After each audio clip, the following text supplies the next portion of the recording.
જે આ તળ ભાતીગળના વિમોચન પ્રસંગની અંદર હું ઉપસ્થિત સાહિત્યકાર મિત્રો, પારિવારિક સભ્યો અને અન્ય સામાજિક કાર્યકર મિત્રો અહીં ઉપસ્થિત છે એનું સાહિલભાઈ વતી અને શરૂઆત પબ્લિકેશન વતી સ્વાગત કરું છું. સાહિલભાઈનો 2 વાક્યોમાં જ મારે પરિચય આપવાનો છે કે સાહિલ છે એ લોહીના લયનો કવિ છે. એની કલમ છે એ લોહી નીતરતી હોય છે, એના શબ્દો છે એ તમને દજાડતા હોય છે. આ સંગ્રહમાં એ વધારે દજાડ છે, અંદર સુધી ઉતરશે એવો મને એમના ઉપર વિશ્વાસ છે. આપણા દિવંગત કવિ નીરવ પટેલ કહે છે કે કવિતાની કુખે આવા સાહિલ 100 દીકરા જન્મે કવિતા.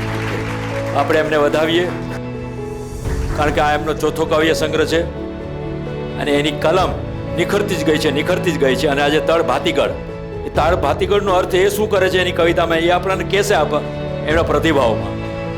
જોઈએ આગળ ઉપર એ સંગ્રહ વિશે કેવા ગુજરાતમાં પ્રત્યાઘાતો પડે છે.